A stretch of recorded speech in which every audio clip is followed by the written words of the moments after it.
What's up, YouTube? Eto nga, samahan niyo ako ngayon na mag-water change. Medyo madumi ang ating tank. This is my 50 gallons. Wala siyang lights so hindi ko gaano makikita yung ganda niya. Medyo may sipon si Empire TV. Medyo tinatamaan din tayo ng sakit kahit paano. Hindi yung RTG natin. I forgot the name of this. Shovel nose, leopard shovel nose. May mga tibas tayo dyan. Emperor blue hook, mga striped silver dollar, red hook, longfin koi, banded leporones, yung mga feeders, goldfish yung iba dyan, isa pang goldfish. Then may wood catfish tayo dyan, may normal hammerhead, may high-fin hammerhead tayo dyan, may panda tin foil. Hindi nagpapakita yung jaguar cichlid natin. May si jaguar cichlid din tayo dyan. Yeah, basically walang lights. So we're gonna clean the tank, clean the medias, overheads up tayo, and naka 3-in-1 filter na top filter lang na nabili ko lang sa Lazada. I think somewhere for 50 gallons a day. Hindi pa ako nakakapag-upgrade ng submersible pump, but yeah, yun yung mga susunod natin na gamit. Ito naman ang isa nating tank, the Skull Outworld. Yan, may dalawa tayong Tiger Oscar and albino Tiger Oscar. May isang maliit na koi, limang red belly paku, dalawang BBRH barb red hook, and cichlid. He's a big boy na. May mga feeders tayo, may bitcher tayo dyan, may isa pa tayong maliit na RTC at isang tiger fish. Hindi natin siya, basta natin yung ilaw para medyo makita nyo. Ayan, yung tago yung RTC. Ayan yung Tiger Oscar natin ng isang BBRH. Dito yung isa, dito yung mga paku. Medyo shy tayo sila, sumisilip ko dito sa NTT.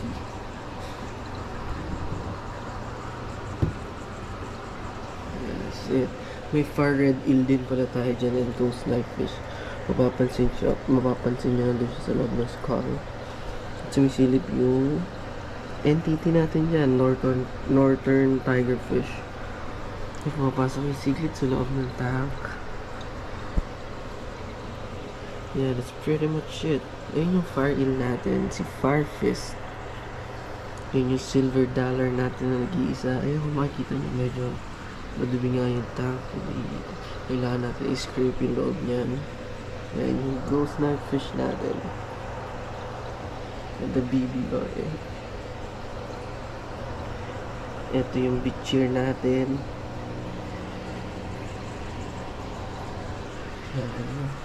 Madumi na nga yung filter eh. Yan, naka 3-in-1 filter lang tayo. So mga mababash natin dyan na naka 3-in-1 filter lang tayo. Kaya pag nagka-pera-pera tayo, upgrade din natin yung ating filtration system as well there in the 50 gallon tank. And para sa ganun, like, comment, and share, and subscribe ka na sa aking channel para pag nag-post ako ulit, ma-update ka sa ating mga bagong na pets, sa ating mga bagong bagay dito lang yan sa Empire TV Aquatics Edition.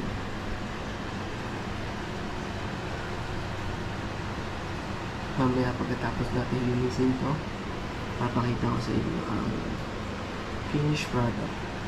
I mean, clean tank. Ayun pa pala yung spotted natin na catfish. Banded, I think spotted, I forgot the name, but he's the white catfish. Yung pibas natin, azul, pinima, and oroniculus, I think. Yeah, got view of the fishes. Ito yung 50 gallons stock natin. Ang media natin dyan, may backer roll tayo. May filter Huga Basic, black wool. I don't know the tin. Lacquer rolls na maliit. For carbon, ceramic rolls. Lava rocks, ceramic. Lava rocks again. Pumice stone. Yeah, that's basically it.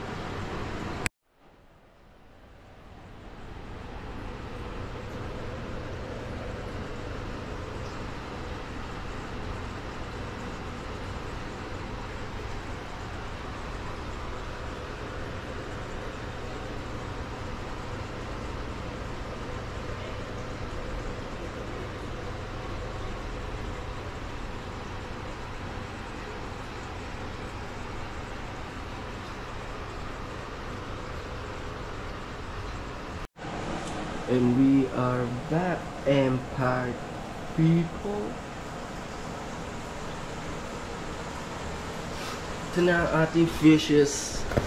Pakita natin sa inyo. Hindi siya ganun kalinis, pero ay. Ayan yung tatlo natin na pibas. They're happy. Bumabangga doon yung filter. Medyo nagpalit tayo ng filter. Yung EDH natin, quick montage. Tapos nilipat din natin yung lima natin na paku galing sa ating grow out tank. Hindi pa sila ganun kalaki. Siguro soon paparehome na natin sila, isi-C1 na natin sila or isi-C2 sa ating mga GC dyan. Shoutout sa mga GC ng mga monster fish keepers natin dyan. Hindi ko na kayo isa-isahin. Kilala nyo na kung sino kayo. Big shoutout sa inyo. Nilagyan ko siya ng TV for samantala. Pakit lang yung TV natin ngayon kasi kakalipat lang namin sa bahay na to. Ito yung nihis din natin sa filter sump natin. 3-in-1 filter pa rin yung gamit ko dyan. Naksakan ko lang ng piping.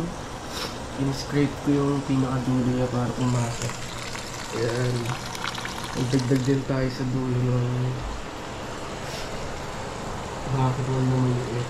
Then, yung binili kong corals, ginawa natin filtration para sa overhead. So, yung naman, yung iba, side view na ating tank. Medyo mainit because may electric fan. Bear with me guys, pangit pa yung equipment natin sa ngayon. Pero as long as mag-take profit tayo sa ginagawa natin YouTube, ay i-reimburse natin lahat ng kikitain natin dito for you guys, syempre, para mas maganda ang viewing experience nyo at ang mga ilalabas pa natin mga content. Abangan nyo yan. Yan, dito galing yung 5 paku. Siguro out tank natin na 22 gallons. 22 gallons, bakit? Dahil customize siya, hindi siya yung standard tank. Yeah. Nagtago na, may RTC din tayo dito na maliit, red tail catfish. Ayan. Ang ating pinakamamahal na beachier. Medyo kulang pa, medyo kita nyo pa yung ano ba tawag, algae marks. I-scrape pa natin yan. Kunin natin.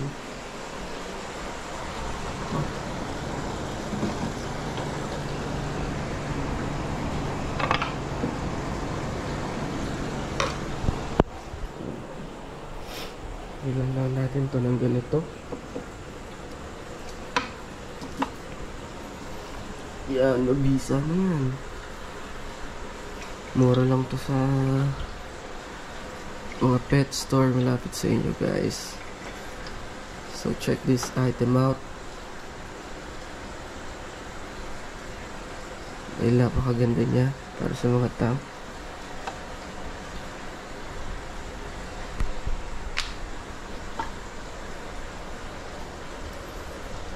And yun, tatapusin natin yan mamaya. Peace. Ayan guys, nalinis na natin.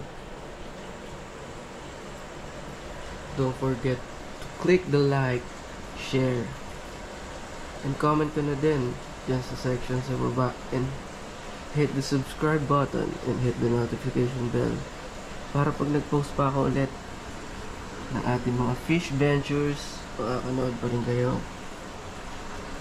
Dito lang yan sa Empire TV. Sige, bigyan mo natin quick montage na pakita ang fire eel natin eh. Di ba na tayo dito kung ano yung maganda papakita natin sa camera. Ayan, bibili pa tayo ng maraming mga grow out natin, yung mga 3-2 inches na BBRH, silver dollar, striped silver dollar. Hanggang yung NTT natin nasa loob. Buhay na ulit yung tank, malinis, water change ang maayos. Samahan nyo ako sa next episode. Itetest natin ng mga gamit ang freshwater test kit. Yan, abangan nyo yan. Comment down below kung gusto yung itour ko kaya sa aming munting pond. Shoot!